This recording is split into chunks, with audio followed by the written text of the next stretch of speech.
ஒரு நாள் ஒரு ஏழை மனிதன் காட்டு பாதை வழியாக நடந்து போய்க் கொண்டிருந்தான். அவன் அன்று காலை முழுவதும் மிகவும் கடினமாக வேலை செய்திருந்தான். அதனால் அவன் மிகவும் பசியுடன் இருந்தான். அவன் சாப்பாட்டை கையில் வைத்துக்கொண்டு உட்கார்ந்து சாப்பிட ஒரு இடத்தை தேடிக் கொண்டிருந்தான். அப்போது அவன் ஒரு பழைய பெரிய ஆமணக்கு எண்ணெய் மரத்தின் அடியில் ஒரு இடத்தை கண்டுபிடித்தான். அங்கு அன்று நல்ல காற்று வீசிக்கொண்டு இருந்தது. அது ஒரு அழகான நாள். அப்போது அவன் தான் சாப்பாடு வைத்திருந்த டப்பாவை திறந்தான். அவன் சாப்பிட கொஞ்சம் சாப்பாடு மட்டுமே அதில் இருந்தது. அதை சாப்பிட்டு முடித்த பிறகும் கூட அவனுக்கு பசித்தது. பின் அவன் அங்கிருந்து கிளம்ப தயாரான நேரத்தில் அந்த மரத்தில் இருந்து ஒரு ஆப்பிள் அவனுடைய அருகில் கீழே வந்து விழுந்தது. அந்த ஆப்பிள் எங்கே இருந்து வந்திருக்கும் என்று அவன் மேலே பார்த்தான். அப்போது ஒரு அழகான சின்ன தேவதை அந்த மரத்தின் கிளையில் இருப்பதை அவன் பார்த்தான். அந்த தேவதை வண்ணமயமான சின்ன இறக்கைகளோடு புல்லாங்குழல் வாசித்துக் கொண்டு இருந்தாள். அந்த ஏழை மனிதன் இதற்கு முன்னால் ஒரு தேவதையை பார்த்ததே இல்லை. அதனால் அவன் மிகவும் ஆச்சரியமாக அந்த தேவதையை பார்த்தான். இப்போது அந்த தேவதை அந்த ஏழை மனிதனிடத்தில் பேச ஆரம்பித்தது. அந்த தேவதை அந்த ஏழை மனிதனிடம், "வணக்கம் என் நண்பனே, நீ ஏன் இவ்வளவு சோகமாக இருக்கிறாய்?" என்று கேட்டது. அதற்கு அந்த ஏழை மனிதன் தேவதையிடத்தில், "வணக்கம் தேவதையே, நான் மிகவும் ஏழை. என்னிடம் சாப்பிடக்கூட சரியான பணம் இல்லை. நான் மிகவும் கஷ்டப்பட்டு வேலை செய்கிறேன். ஆனால் நான் வாழ்வதற்கு என்னிடம் இருக்கும் பணம் எனக்கு போதவில்லை" என்று அந்த மனிதன் கவலைப்பட்டான். உடனே தேவதை அந்த மனிதனிடம், "சரி, நான் உனக்கு உதவி செய்கிறேன் நண்பனே, கவலைப்படாதே" என்று சொன்னது. அதன் பின் அந்த தேவதை தன் புல்லாங்குழலில் ஒரு சில ராகங்களை வாசித்தது. அதன் பின் ஒரு பெரிய மணல் வாரும் கருவி அந்த மனிதன் முன்னால் வந்தது. பின் தேவதை அந்த மனிதனிடம் மேலும் கூறியது, "இந்த மணல் வாரும் கருவியை வைத்துக்கொண்டு நீ இந்த மரத்தை சுற்றி இருக்கின்ற மணல்களை தோண்டு. அப்போது நீ ஒரு அழகான புதையலை கண்டுபிடிப்பாய். அந்த புதையலை வைத்து நீ வாழப்போகின்ற நாட்களை சந்தோஷமாக வாழலாம்" என்றது தேவதை. இவ்வாறு தேவதை கூறியதை கேட்ட அந்த மனிதன் தேவதைக்கு நன்றி கூறினான். பின் தேவதை சிரித்துக்கொண்டே தன் புல்லாங்குழலில் சில ராகங்களை பாடிக்கொண்டு பறந்து போனது. இப்போது அந்த மனிதன் அந்த மரத்தை சுற்றி இருந்த மணலை தோண்டிக்கொண்டே இருந்தான். மதிய நேரம் ஆகிவிட்டது. ஆனால் இன்னும் புதையல் கிடைக்கவில்லை. ஆனால் அந்த மனிதன் தேவதை கூறியது போல ஒரு புதையல் இருக்குமா இருக்காதா என்பதை தெரிந்து கொள்ள மிகவும் ஆர்வமாக இருந்தான்.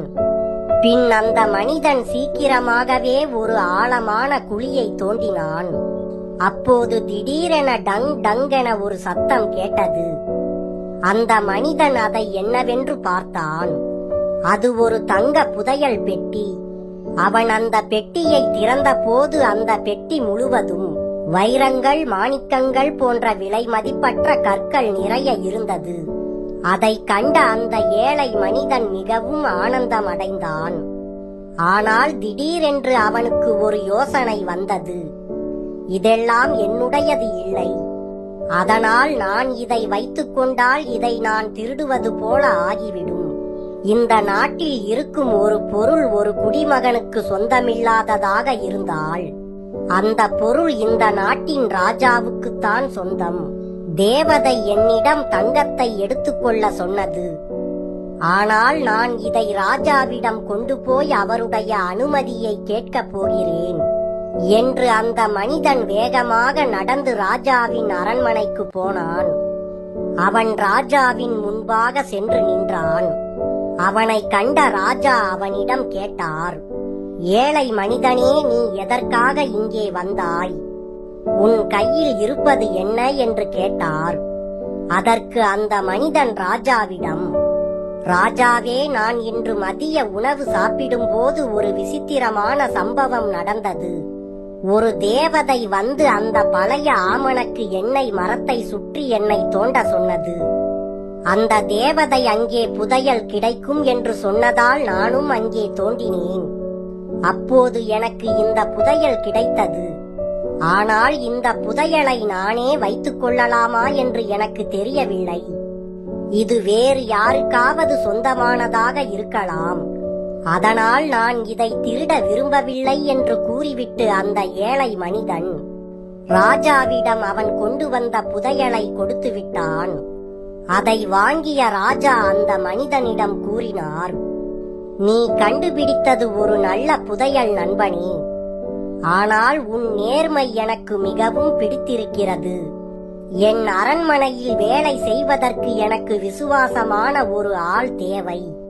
அதனால் நான் உனக்கு இந்த அரண்மனையில் வேலை தருகிறேன். இனிமேல் இந்த ராஜ்யத்தில் இருக்கும் எல்லா மாணிக்கங்கள் மற்றும் எல்லா வைரங்களுடைய பொறுப்பும் உன்னுடையது. உன்னுடைய நேர்மை எங்களுக்கு ஒரு பெரிய பரிசு. எப்போதும் நீ நேர்மையாக வேலை செய். நீ இங்கு சந்தோஷமாக வேலை பார்க்கலாம். இந்த புதையலை நீயே எடுத்துக்கொள். இதை நீதான் வைத்துக் கொள்ள வேண்டும். தேவதை இதை உனக்குத்தான் பரிசாக கொடுத்தது. உன் விசுவாசத்திற்காக இதை நானும் உனக்கு பரிசாக கொடுக்கிறேன் என்றார் ராஜா. இதை கேட்ட அந்த மனிதன் ராஜாவிடம், நான் உங்களிடம் வேலை செய்வதற்கு மிகவும் ஆசைப்படுகிறேன். ராஜாவே, உங்களுக்காக கடினமாகவும் நேர்மையாகவும் தினமும் வேலை செய்வேன் என்று உங்களுக்கு சத்தியம் செய்கிறேன் என்றான் அந்த மனிதன். அந்த ஏழை மனிதனுடைய வாழ்க்கை அந்த நாளில் இருந்து மாறியது. ஆனால் அவனுடைய விசுவாசமும் நேர்மையும் மட்டும் மாறவே இல்லை. எப்போதும் நாம் நேர்மையாக நடந்து கொண்டால் எப்போதும் நம்முடைய வாழ்க்கை சந்தோஷமாக இருக்கும். அதுவே இந்த கதை நமக்கு கூறும் நல் வழியாகும்.